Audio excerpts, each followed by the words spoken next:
next song here, Settle Down. Like I mentioned, this song was written around the same time as Sleep Well Young Man, and we rehearsed the song about 14,000 times in a basement rehearsal studio in Astoria, Queens, off the Broadway stop, right underneath a old, I think it was a bowling, it seemed like it was a bowling alley down there at one point, but it was right below like a deli called Bakeway. So we used to call it Bakeway Studios.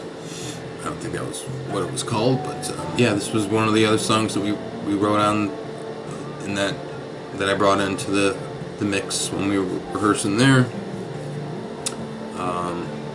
Yeah, and I don't like the last one. I tried to add more things, weave it in and out. So the first chorus is just a bit more added from the intro, which is the chorus itself, and the verses are more of a straightforward punky type of thing. Which that vocal melody I inadvertently ripped off from an Opeth song, Porcelain Heart, off the Watershed album. Shh, don't tell anyone. So we get into the bridge section, which I always liked, kind of straightforward, vibey thing, and then at the end of it, builds up. Lots of vocal harmonies, lots of big stack vocal harmonies, and actually, I should give credit to Brian Walker, David Andriana, for the vocal harmonies in the choruses, which I ripped off, which I had an old iPhone voice memo recorded of when we met Brian Walker. He was bartending at a bar in Astoria, and coincidentally lived right across the street from David, and coincidentally more, was into Broadway and was even on a Broadway show at one point in time as a singer. So we invited him down. We started singing the songs, and he was the lead singer for about 4 months. But yet again, we never played out. I don't know why. Either we were too busy with the video game band. I was too busy with work and the kids and life and stuff. So sadly, we never played out. Actually, no, that's not true. We did do a trio thing at a little coffee shop in Astoria. Brian, David, and myself, which I think I have video of one of the songs on my YouTube channel. So check that out if you want.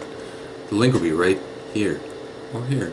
Matthew Pike was on the choruses and the bridge, singing background vocals. So it's always a treat to get him in the mix to add to my poopy sounding vocals. But sometimes you gotta do what you gotta do.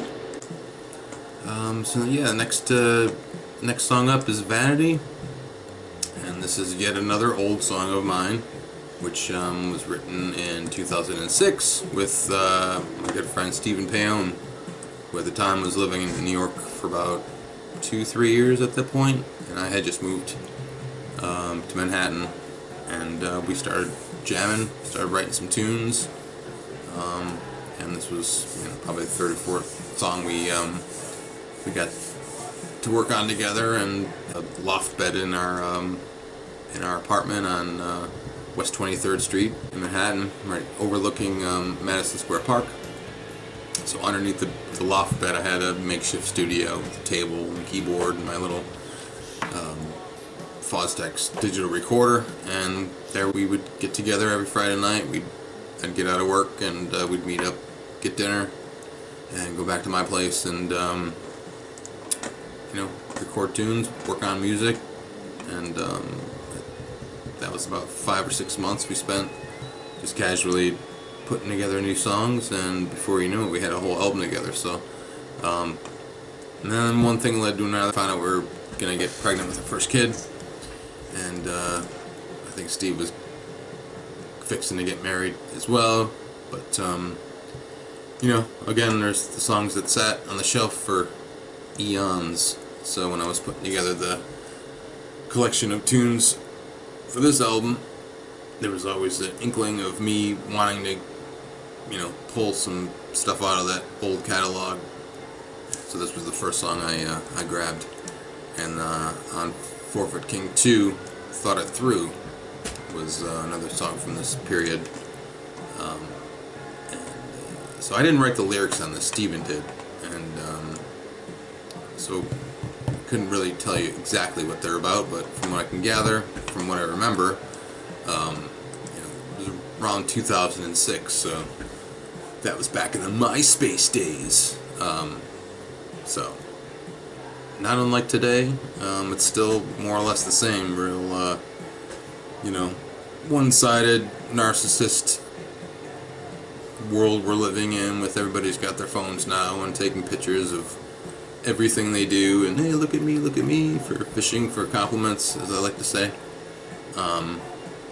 Sometimes it's a benefit to promote stuff like this, if we have stuff to promote, our art, music, what have you. But sometimes you have to take breaks from that world, because sometimes too much information is too much information. But so more or less, this was a song about how people perceive themselves online, or portray themselves online, as opposed to what they're really like. So give the camera a look. It's more or less about that. Fun fact, the outro section here is from the original bedroom demo from Steven and I's stuff we did in Manhattan. And I think we were probably just half drunk at that point and just making stupid noises with effects. I'm always one for the spacey, soundscapey, so which I purposely reeled back a lot on this album. I wanted to keep it short and concise, and I got to 31 minutes with 9 songs. So I did away with all the the intro, the long drawn out intros and spacey outros and crazy interludes and stuff like that, just so each song will hit you, and then you can go about your day. But that little section there I needed to keep just for posterity. Alright, so now in the next song, this is Under Partly Cloudy Skies Part 1. And if you're following my music in the last couple years, you might recognize that song title, because this is the first part of Under Partly Cloudy Skies. Second part debuted first on The Grim from 2020.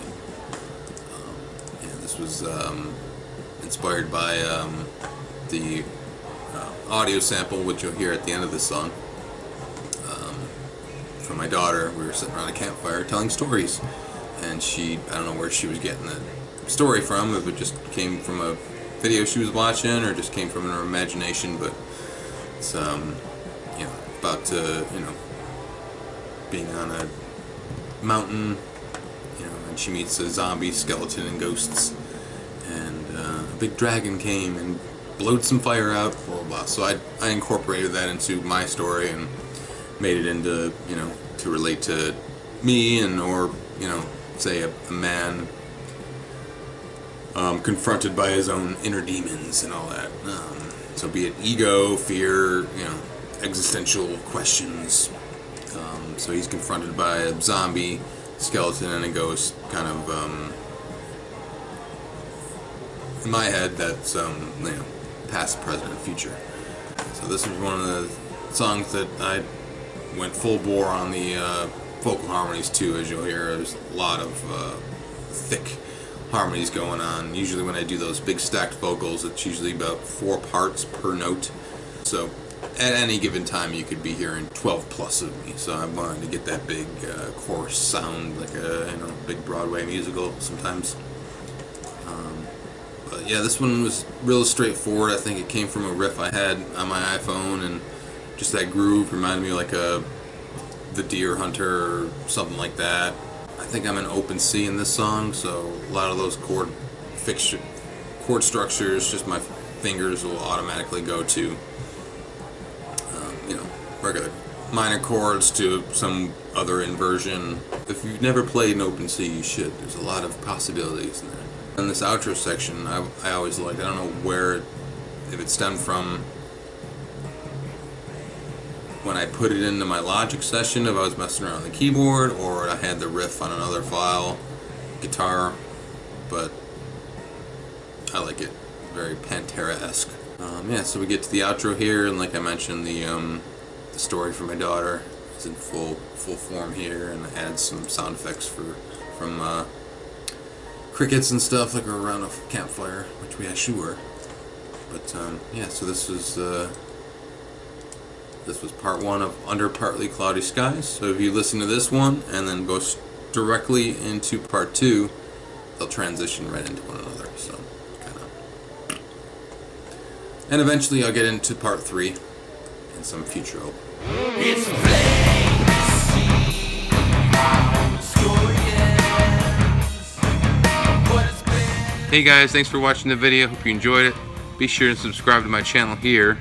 Listen to the Forfeit King Part 1 here, or watch some other videos here. Have a nice day. Bye.